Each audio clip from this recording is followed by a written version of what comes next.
ये हमारी हिस्ट्री का पहला बजट है जो एक संडे को आया है। आपको पता है हमारा फर्स्ट बजट इंडिया का वो भी एक संडे को आना था, but because it was a Sunday it was preponed to a Saturday. आपको शायद ये भी नहीं पता होगा, हमारे पूरे कॉन्स्टिट्यूशन में बजट नाम की कोई चीज़ है ही नहीं है।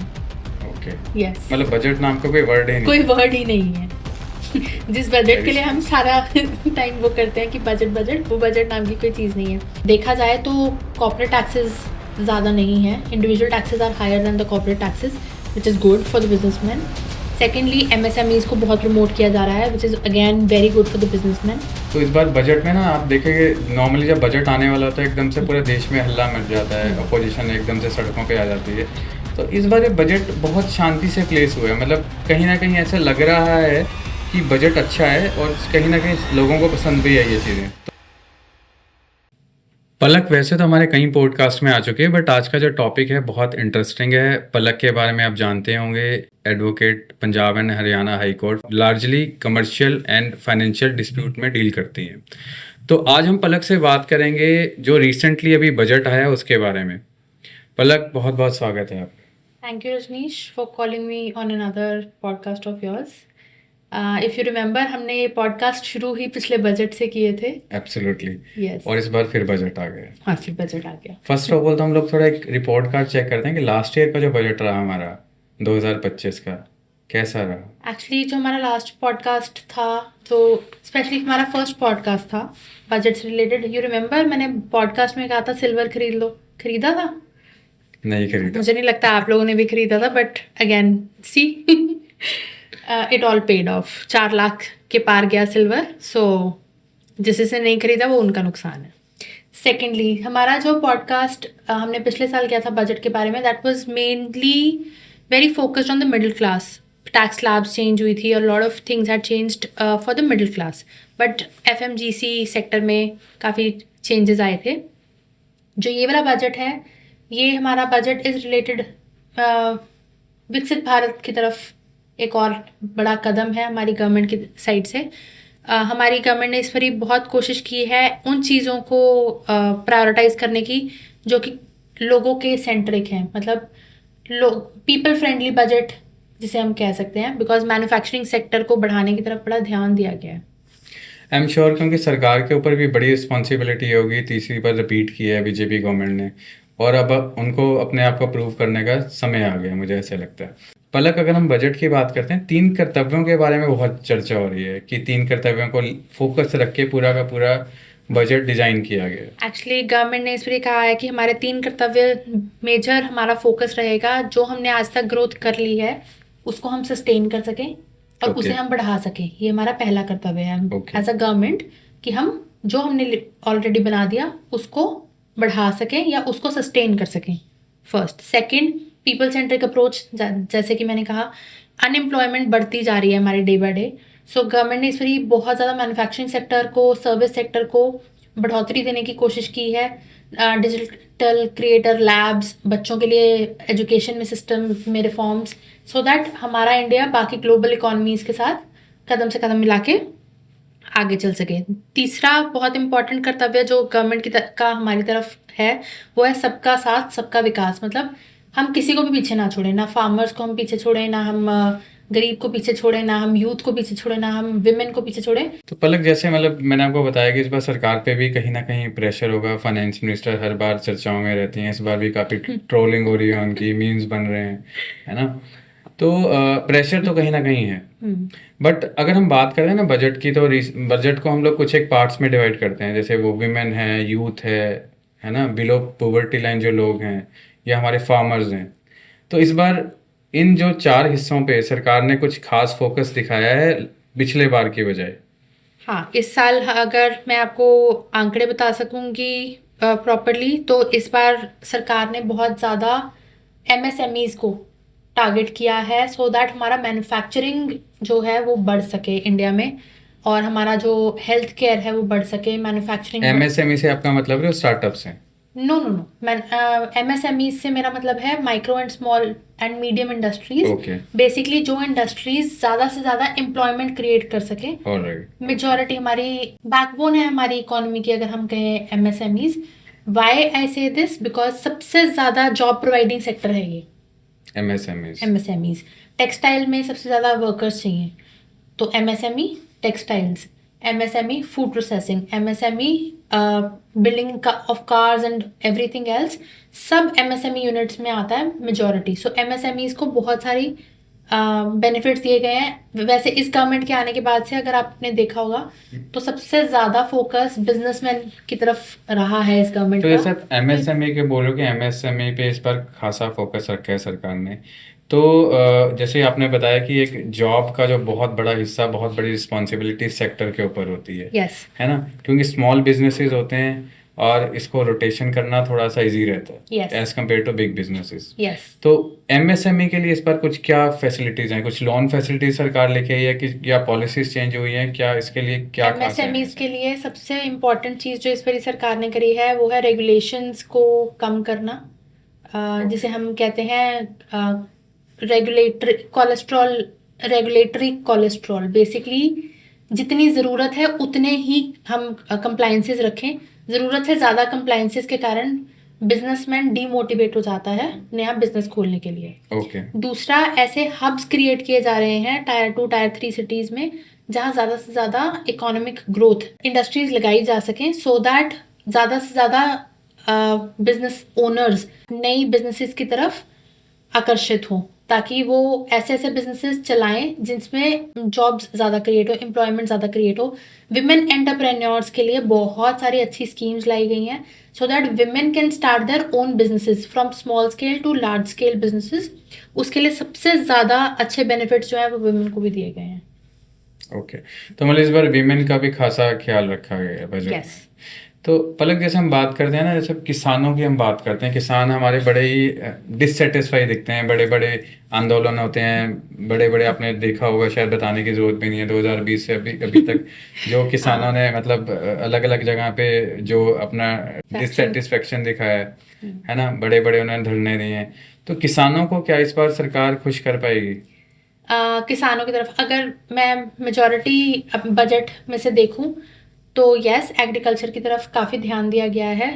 एग्रीकल्चर को इस तरह से इम्प्रूव करने की कोशिश की जा रही है कि किसान सिर्फ 2-3 चीज़ें, जैसे हमारे यहाँ पे कनक, गेहूँ, चावल और ये लिमिटेड चीज़ें ही उगाई जाती हैं, सिर्फ इन पे ध्यान दिया जाता है। अब जो गवर्नमेंट है वो सब्सिडीज इस तरह से प्रोवाइड कर रही है so that other things can grow. Other things like cocoa की प्लांटेशन हमारे इंडिया में काफ़ी अच्छी होती है, तो उसके लिए इसको सब्सिडाइज किया जा रहा है। कैश्यूज़ की प्लांटेशन हमारे यहाँ हो सकती है ताकि वो एक्सपोर्ट किए जा सके, उस पर ध्यान दिया जा रहा है। थर्ड, वेरी इंपॉर्टेंट, फिशरीज़ पे बहुत ज़्यादा ध्यान दिया गया है इस बारी। We have a lot of coastal areas, वहाँ पे फिशरीज़ को भी सब्सिडाइज करने की कोशिश की जा रही है so that we can export more and more. जिस चीज़ में हम ऑलरेडी संपन्न हैं उन चीज़ों को हम एक्सपोर्ट कर सकें, सो उस चीज़ पे बड़ा ध्यान दिया गया है। तो पलक, अब हम आते हैं यूथ के ऊपर। यूथ भी आप देखो कि बड़ा ही नाराज़ दिखता है कहीं ना कहीं, बिकॉज एम्प्लॉयमेंट को लेके एक बड़ा मुद्दा बनाया जाता है ना। अगर हम देखो तो यूथ कई बार बहुत ज़्यादा एग्रेसिव और डेंजरस भी हो जाता है, बिकॉज आप नशे या कुछ गलत काम देखा होगा तो उसमें यूथ ही सबसे ज़्यादा दिखते हैं। सबसे अच्छी चीज़ इस बारी बजट में हुई है ना, लिकर एंड सिन टैक्स जिसे कहते हैं, cigarette, these the things which are not good for the health of the youth, उन पर टैक्सेस कितने बढ़ा दिए गए हैं। Why? So that it can be curbed down. Secondly, youth पे बड़ा ध्यान दिया गया है।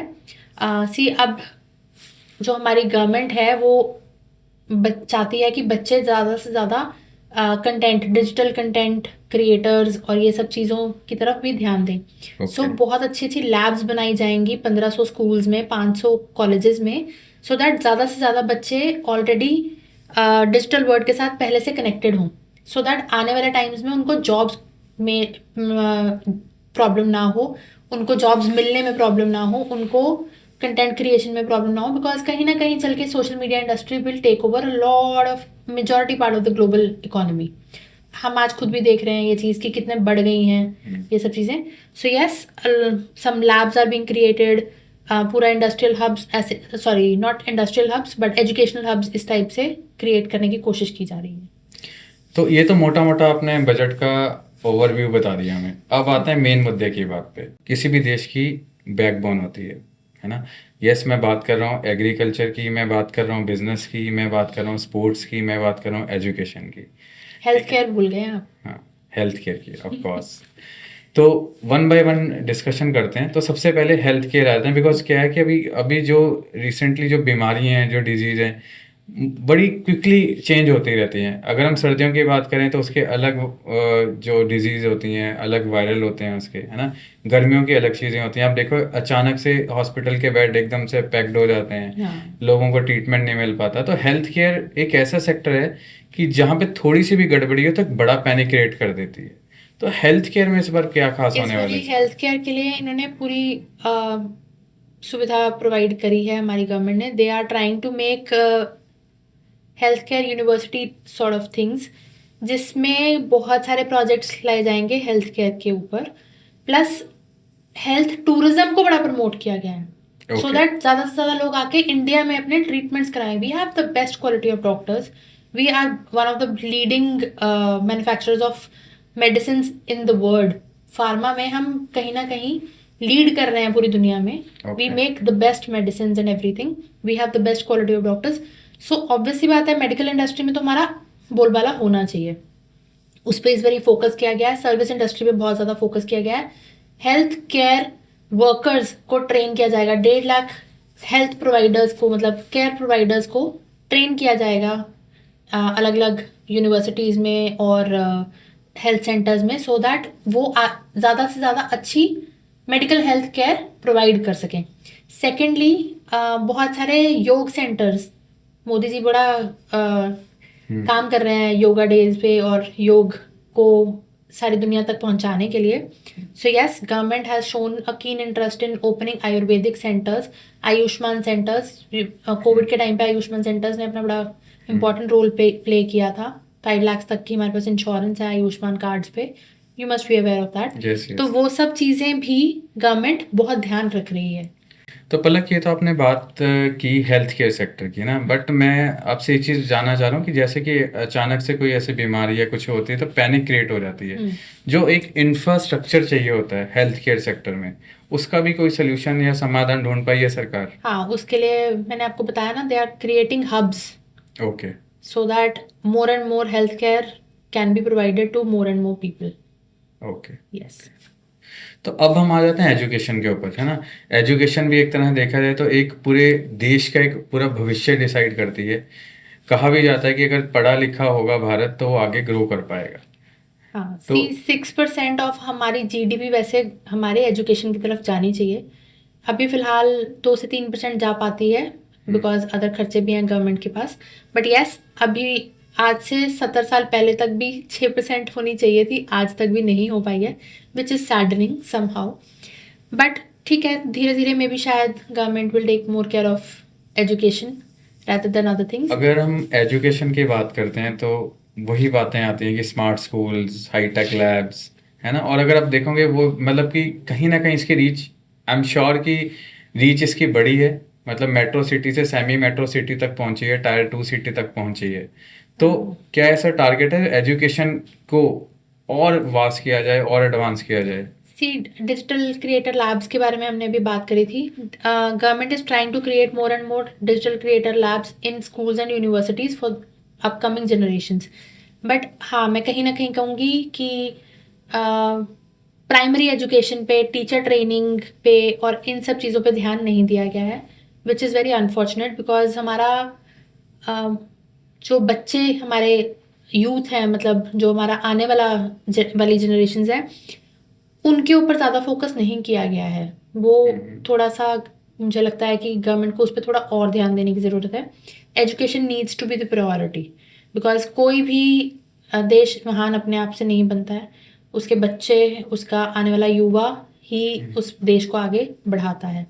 सो यस, कहीं ना कहीं गवर्नमेंट ने अपने अपने स्टेप्स लिए हैं, बट कहीं पे लैक किया भी है। ओके, मतलब जेनजीज का ध्यान रखा गया है। हाँ, जेन जी का ध्यान रख लिया गया, बट जेन अल्फा की तरफ ध्यान नहीं दिया गया। Okay, okay. तो पलक, अब हम बात करते हैं स्पोर्ट्स सेक्टर की, बिकॉज स्पोर्ट्स में अगर हम कोई ओलंपिक होती है या फिर बड़े बड़े जो चैम्पियनशिप्स होती हैं, बड़े बड़े जो स्पोर्ट्स इवेंट ऑर्गेनाइज किए होते हैं, तो उसमें कुछ एक कंट्रीज का नाम ना बड़ा मतलब उभर के सामने आता है, मतलब उनमें 50-60 गोल्ड मेडल, 40-50 सिल्वर मेडल। तो भारत ना वहाँ पे कहीं ना कहीं नीचे दिखता है उन सारे कंपटीशन में। हालांकि अगर हम रिसेंटली देखोगे तो भारत ने बहुत अच्छा इम्प्रूव किया है। खेल विकास योजना लेके आई है हमारी government for this new budget 2026। खेल विकास योजना के अंडर बहुत सारी चीज़ें इम्प्रूव की जाएंगी, इंफ्रास्ट्रक्चर इम्प्रूव किया जाएगा, स्पोर्ट्स गुड्स में के जो टैक्सेस हैं उनमें कटौती की जाएगी, ताकि ज़्यादा से ज़्यादा लोगों को sports goods at a reasonable rate provide किए जा सकें। स्पोर्ट्स इंडस्ट्री पे काफ़ी ध्यान दिया गया है। Plus there will be national camps for training our athletes for worldwide events, like जैसे ओलंपिक्स के लिए और बाकी इवेंट्स के लिए ज़्यादा से ज़्यादा बच्चों को ट्रेन करने की कोशिश की जाएगी। तो बिजनेस के लिए क्या सौगात लेके आई है सरकार? सी बिजनेसमैन के लिए तो ये बजट बहुत अच्छा है, टू बी ऑनेस्ट, बिकॉज अगर हम देखा जाए तो कॉर्पोरेट टैक्सेस ज़्यादा नहीं है, individual taxes are higher than the corporate taxes, which is good for the businessman. Secondly MSMEs को बहुत प्रमोट किया जा रहा है, which is again very good for the businessman. Women empowerment की तरफ बड़ा ध्यान दिया गया है, विमेन बिजनेस ओनर्स को बहुत सारी अपॉर्चुनिटीज़ दी जा रही हैं, again good for the business. But yes, entirely business centric तो है बजट, टू बी ऑनेस्ट। और कहीं ना कहीं जो ये अच्छा नहीं है वो है ट्रेडर्स के लिए। स्टॉक मार्केट ने बहुत बड़ा धक्का खाया है इस बजट से। तो अगर हम बात करते हैं ऐसे, मतलब बजट की अगर बात करें तो इस बार बजट में ना आप देखेंगे, नॉर्मली जब बजट आने वाला होता है एकदम से पूरे देश में हल्ला मच जाता है, अपोजिशन एकदम से सड़कों पे आ जाती है। तो इस बार ये बजट बहुत शांति से प्लेस हुआ है, मतलब कहीं ना कहीं ऐसा लग रहा है कि बजट अच्छा है और कहीं ना कहीं लोगों को पसंद भी आई ये चीज़ें। तो कितना सहमत हैं आप इससे? सी बजट में ज़्यादा मुझे उम्मीद थी नहीं बजट से, तो इट्स ओके, मतलब मेरे लिए तो ये बजट बड़ा न्यूट्रल सा ही था। बट हाँ, very interesting topic that I would like to discuss with you. आपको पता है हमारा फर्स्ट बजट इंडिया का जो आया था, वो भी एक संडे को आना था, but because it was a Sunday it was preponed to a Saturday. ये हमारी हिस्ट्री का पहला बजट है जो एक संडे को आया है। मतलब मोदी है तो मुमकिन है। यस। सेकेंडली, आपको शायद ये भी नहीं पता होगा, हमारे पूरे कॉन्स्टिट्यूशन में बजट नाम की कोई चीज़ है ही नहीं है। ओके। यस, मतलब बजट नाम का कोई वर्ड ही नहीं। कोई वर्ड ही नहीं है। जिस बजट के लिए हम सारा टाइम वो करते हैं कि बजट बजट, वो बजट नाम की कोई चीज़ नहीं है। These are called annual financial statements, not really a budget. So yes, आपको पता है कौन सा डिपार्टमेंट है जो बेसिकली बजट बनाता है? कौन सी मिनिस्ट्री? Finance ministry. सबको यही पता है, but yes, there is an entirely different budget division in the finance ministry which is department of economic affairs. ये बेसिकली बजट बनाते हैं। सो ये सिर्फ बजट बनाने के टाइम पे फाइनेंस मिनिस्ट्री अकेली कुछ नहीं करती तो है। बजट का एग्जैक्ट नेम क्या है? Budget, I told you, annual financial statements. Annual financial financial statements, ये इसका yes, actual legal name. Legal name है। Yes, these are the annual financial statements. I don't know, काफ़ी लोगों को पता ही नहीं होती हैं, मेजर चीज़ें हम लोगों को पता ही नहीं होती हैं, because budget is not taught to us in the schools and everything. तो बजट इतना शांति से इस बार आया कि किसी को पता ही नहीं लगा। संडे था ना। हाँ, तो कि मान लोगों ने लिया, घर पे बैठ के देखा, कुछ कर नहीं तो पाए। मान लिया जाए कि इस बार बजट अच्छा है। यस, कई कई चीज़ों के लिए प्लानिंग तो बहुत अच्छी है। सी, एग्जीक्यूशन और planning are two different things all together. और I always say this thing, it is what it shows. And में दिखेगा क्या इस बजट के आने से, चीज़ें चेंज कैसे होंगी, बिकॉज बहुत सारी कमेटीज़ बनाने के लिए इस बारी गवर्नमेंट ने बड़ा कदम उठाया है कि हर चीज़ के लिए हाई पावर्ड कमेटीज़ बनेंगी। वो कमेटीज़ करेंगी क्या और कैसे चीज़ों को एग्जीक्यूशन में लेके आएंगी, ये एक बड़ा सवाल है।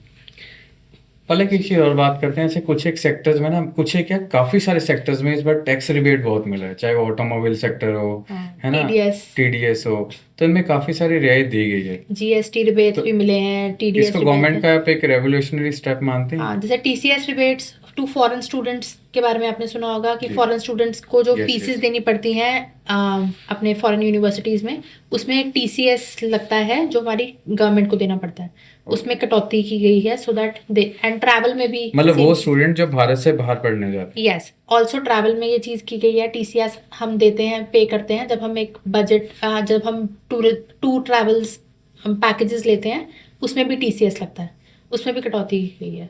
सो अब घूमना फिरना थोड़ा सस्ता हो जाएगा। सो यस, अगर कोई हॉलीडे डेस्टिनेशन आप प्लान कर रहे हो तो जा सकते तो हैं। जा सकते हो। पलक, जैसे हम बात करते हैं ना, अभी ऑटोमोबाइल सेक्टर का बहुत ज़्यादा एकदम से हाईलाइट हो रहा है कि गाड़ियाँ सस्ती हो रही हैं, है ना, स्पेशली यूरोपियन प्रोडक्ट सस्ते हो रहे हैं। यस, हमारी ईयू ट्रेड डील के बारे में सब लोगों को पता है। We have signed a major trade deal with European Union which has helped us a lot, not just European गाड़ियों पे but overall yes, government has given a lot of rebates on GSTs Indian गाड़ियों के लिए भी। EV sector को बहुत promote किया जा रहा है। जैसा कि हमने पिछले बजट में भी, आपको याद होगा, मैंने आपको कहा था कि लिथियम बैटरीज और उन पे रिबेट्स दी गई थी so that more and more EVs can come up. और तब हमारी बात हुई थी कि टाटा की गाड़ियाँ टाटा सस्ती की हो, गाड़ी सस्ती होंगी। और टाटा की गाड़ियाँ और सस्ती हो रही हैं अब।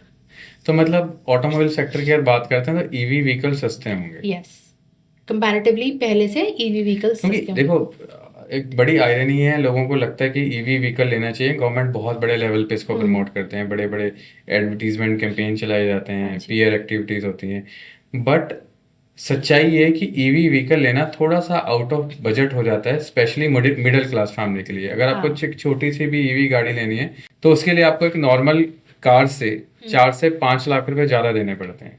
हाँ, उसी के लिए government is promoting EVs and that is why the government has worked pretty well this time in its budget कि ईवीज को ज़्यादा से ज़्यादा प्रमोट करेगी ओके, गवर्नमेंट। तो ईवी गाड़ियाँ पक्का तो सस्ती सस्ती होंगी। होंगी इस बार, सच में सस्ती कब होंगी। ले रहे हो? प्लान कर रहे हैं। अगर पहले सस्ती तो होने दो। जल्दी जल्दी। यस, तो पलक, अब आते हैं सबसे हॉट टॉपिक पे इस discussion, gold and silver, gold and silver. आपका भी फेवरेट आई गेस। ऑलवेज। तो गोल्ड एंड सिल्वर पे कहा जाता है ये होगा होगा, बट अगर आप लास्ट ईयर का कंपैरिजन करो मंथ वाइज मंथ, तो आप देखो कि ऑलमोस्ट डबल से भी ज्यादा रेट इसका बढ़ गया। मतलब हाँ, जब लास्ट ईयर हमारा लास्ट बजट, जब हमने लास्ट बजट डिस्कस किया था ना, उस टाइम पे 80,000 था सिल्वर। ओके, और कितने पे सिल्वर जाके इस बार ही रुका था? 4 लाख। 4 लाख। और अब वापस आया है आज 2,30,000 पे। So you can well imagine कि डबल से ज़्यादा, आप कह रहे हो डबल से ट्रिपल से ज़्यादा गया silver. Now if we come to gold, gold has done pretty well as well. इस बारी के बजट में आपने मैं आपको बताना चाहूँगी, इम्पोर्ट ड्यूटी कम की गई है गोल्ड पे। अच्छा, इट हैज़ कम, गोल्ड और सिल्वर दोनों पे, सो दैट 6% से 5% करी जा रही है और कोशिश की जा रही है कि उसे 3% तक लाया जा सके। तो ये गोल्ड के रेट एकदम से बढ़ जाते हैं, मतलब आप जैसे बताया कि ऑलमोस्ट डबल से भी ज़्यादा रेट गया, डबल से भी काफ़ी ज़्यादा रेट गया, चाहे हम गोल्ड की बात करें चाहे सिल्वर की बात करें। तो इसके लिए कुछ स्पेसिफिक रीज़न होता है कि अचानक से, क्योंकि सरकार के पैरामीटर्स होते हैं, अपनी अपनी एसोसिएशंस बनी होती है, तो नहीं नहीं एकदम से नहीं नहीं नहीं, यहाँ पे हम गलती कर रहे हैं। एक्चुअली ग्लोबल इकोनॉमी जो है वो इफेक्ट करती है गोल्ड और सिल्वर के प्राइजेस को ज़्यादा, गोल्ड के प्राइजेस को specially. Gold is always used as a hedge fund for all the banks in the world. जैसे डी डॉलराइजेशन का इस टाइम पे बड़ा शोर, डी डॉलराइजेशन आपको याद होगा, हमने इस बारे में बड़ी चर्चा की है। डी डॉलराइजेशन जैसे जैसे हो रही है वैसे वैसे गोल्ड के प्राइजेस अप जा रहे हैं। ओके, जब तक डॉलर स्टेबल नहीं होगा गोल्ड भी वॉलेटाइल ही रहेगा। वैसे भी this is the year of the sun, 1 number total आता है इस साल का। So yes, gold will do very well in this year astrologically as well. Also Jupiter is in its exalted Rashi in this year. That is another reason gold will perform very well this year. Last year मैंने कहा था silver बहुत अच्छा करेगा and see silver ने बहुत अच्छा perform किया भी। आने वाले कुछ एक दिनों में आप एक और चीज़ देखेंगे, सॉवरन गोल्ड बॉन्ड्स हमारा बड़ा सेफ हेवन हुआ करते थे इंडिया में, उन पे थोड़ा कैपिटल गेन जो है वो बढ़ा दिया है गवर्नमेंट ने। तो गोल्ड के सेल पे कोई इफेक्ट पड़ने वाला नहीं है? अरे बिल्कुल भी नहीं है। इनफैक्ट गोल्ड हाँ, गोल्ड थोड़ा कंपैरेटिवली जो गोल्ड पे प्रीमियम हम देते हैं, आपको मैं बता देती हूँ कि जैसे all over the world price जो गोल्ड का चल रहा होगा उससे थोड़े एक्स्ट्रा प्राइस पे इंडिया में बिकता है, उसे हम प्रीमियम कहते हैं, Okay. गोल्ड और सिल्वर दोनों पे। ओके जैसे 20-30% प्रीमियम पे चांदी बिक रही थी अभी, जब बहुत ज्यादा चांदी का वो चल रहा था, तो वो प्रीमियम जो है वो कम होगा बिकॉज इम्पोर्ट ड्यूटी कम की गई है। ओके हाँ, मतलब थोड़े से प्राइसेस में आपको डिक्रीज दिखेगा, डिक्रीज तो नहीं दिखेगा, बाइंग बढ़ेगी ही। बाइंग बढ़ेगी।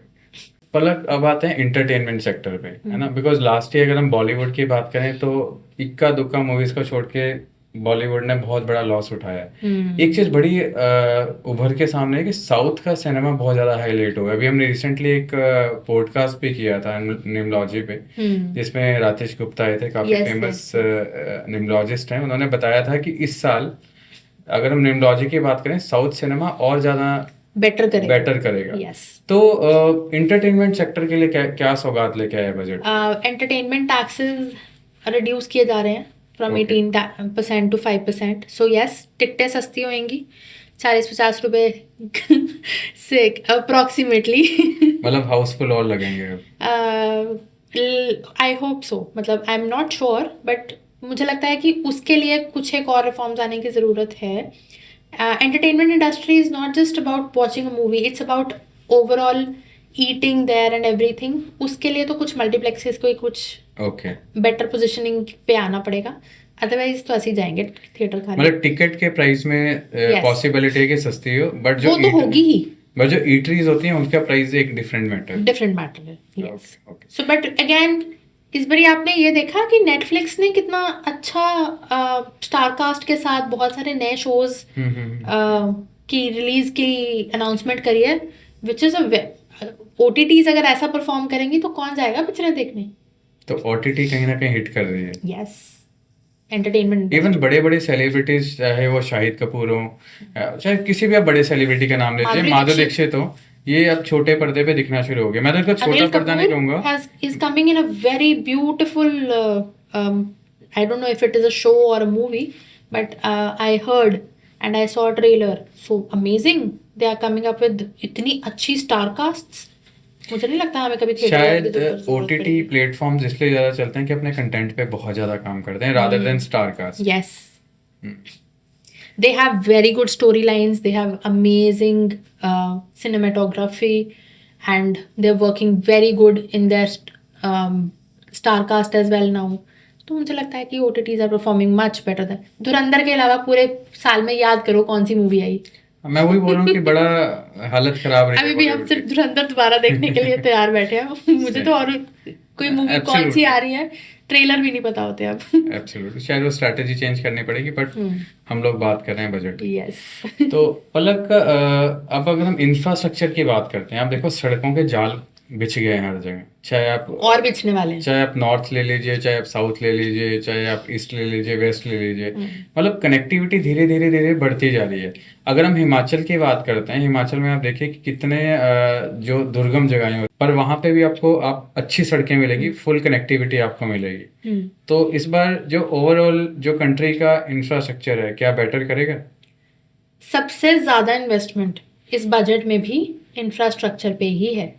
टायर 2 टायर 3 सिटीज़ को कनेक्ट करने के लिए, स्पेशली जो ये कॉरिडोर्स हैं उनको जोड़ने के लिए, जो रेयर अर्थ मेटल कॉरिडोर्स जोड़ने के लिए बहुत ही अच्छा नेटवर्क बनाया जा रहा है।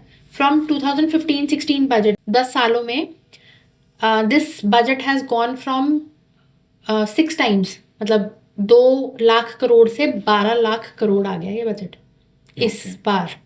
सो बहुत बड़ा हिस्सा 54 लाख करोड़ के बजट में से 12 लाख करोड़ सिर्फ इंफ्रास्ट्रक्चर, कैपिटल इंफ्रास्ट्रक्चर पे यूज होगा। मतलब गाड़ियाँ सस्ती हैं तो सड़कें भी अच्छी चाहिए। सड़कें, रेलवेज और रिवर रूट्स।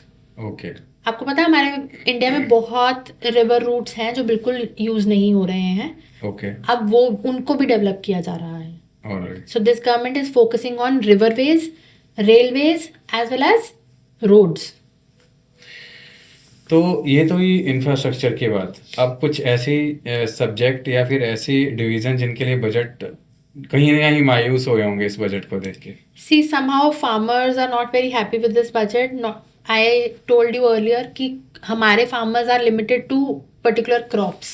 ओके। हमारी सरकार जो सब्सिडाइज कर रही है वो क्रॉप्स अभी तक उन्हें उस चीज़ के बारे में कोई नॉलेज नहीं है। एआई को इंट्रोड्यूस करने की कोशिश कर रही है सरकार फार्मिंग में हेल्प करने के लिए। ऐसे ऐसी टेक्नोलॉजीज डेवलप की जा रही हैं ताकि सॉइल में से ये बताया जा सके कि इसकी फर्टिलिटी कितनी है, यहाँ पे कौन सी चीज़ ज़्यादा अच्छी ग्रो कर सकती है, कितनी इसको पोषण की ज़रूरत है। ये एआई की हेल्प से किया जा सकता है, बट कितना एक्सेप्टेंस है उस चीज़ का, that is another question all together. MSPs और इन सब चीज़ों के बारे में कोई बात नहीं की गई है। फार्मर्स को डायरेक्टली कैसे हेल्प करेगी गवर्नमेंट, उसके बारे में कोई बात नहीं की गई है। स्पेशली जो यूएस के साथ हम ट्रेड डील साइन करने वाले हैं, उसका कहीं ना कहीं बहुत नेगेटिव इम्पैक्ट पड़ेगा अगर वो साइन हो जाती है तो हमारी फार्मिंग इंडस्ट्री में, बिकॉज हमारे farmers can not compete with the prices of the US. 12 lakh की टैक्स स्लैब आपको लगता है कि सफिशिएंट रहेगी? आने वाले टाइम में अभी मैंने आपको पहले भी कहा था कि 12 लाख की टैक्स स्लैब ऑलरेडी अभी भी बहुत कम है, बिकॉज इससे जो बर्डन है वो इंडिविजुअल टैक्स पेयर पे ज़्यादा पड़ रहा है rather than corporate tax payers. इस टाइम पे थोड़ा जो मुझे गवर्नमेंट की पॉलिसी पे वो लगता है, जो लोग टैक्सेस पे ही नहीं कर रहे हैं उनको फ्री राशन बांटने के बजाय हमें उन्हें एम्पावर करने की तरफ ज़्यादा ध्यान देना चाहिए, रादर दैन ये फ्री बीज बांट के सिर्फ पॉलिटिकल कैंपेन्स करने के बजाय। तो थोड़ा सा शायद वहाँ पे कमी रह गई है। इसके बाद पलक एक चीज़ हो रही है कि टमैको प्रोडक्ट्स पे काफ़ी जो टैक्सेस इंक्रीज कर दी 40%। गई हैं, है ना, जो लिकर्स पे काफ़ी चीज़ें बढ़ा दी गई हैं। सिन टैक्स कहा जा रहा है इसको क्या Sin है, tax। सिन टैक्स। तो ये एक अच्छा कदम मानते हैं आप, या फिर हाँ, कहीं ना कहीं लॉस ये बहुत अच्छा कदम है। ये तो मुझे लगता है कि गवर्नमेंट इज मतलब सिगरेट और शराब पीने वालों को थोड़ी मुश्किल होने वाला है। होनी चाहिए। Why affect your health? Already हमारी हेल्थ केयर, आपको पता ही है कि कितना हम हेल्थ केयर अफोर्ड कर पाते हैं। हम इंश्योरेंस नहीं खरीदते पर हम सिगरेट का पैकेट फटाफट खरीद लेते हैं। So that's sad. अगर हमारी माइंडसेट ऐसी रहेगी, वो माइंडसेट चेंज कैसे होगी? अगर हम खुद नहीं कर पा रहे हैं या लोग नहीं कर पा रहे हैं तो गवर्नमेंट कर रही है। पलक अब जाते जाते आप 5 पॉइंट्स बता दिए, इसमें सारा का सारा बजट की समरी हमारे ऑडियंस को समझ आ जाए। मेजरली मैं 5 पॉइंट्स ऐसे कवर करूंगी कि सबसे पहले एजुकेशन, जो डिजिटल क्रिएटर लैब्स वाला स्टेप है गवर्नमेंट का, which is very positive, but yes primary education पे ज़्यादा ध्यान दिया जा सकता था। Second is health care. Health care के लिए मुझे लगता है कि hospitals and all tyre 2 tyre 3 cities में ज़्यादा बनने चाहिए rather than only the metro cities. Third was automobile industry. Automobile industry में ईवीज़ और ये गाड़ियों पे जो कटौती की गई है उनको सब्सिडाइज किया जा रहा है, which is a very good move. It will help us because इससे हम ज़्यादा से ज़्यादा मैन्युफैक्चरिंग इंडिया में कर पाएंगे। फोर्थ, एमएसएमई सेक्टर को बहुत अच्छी अपॉर्चुनिटी दी गई है इस बजट में।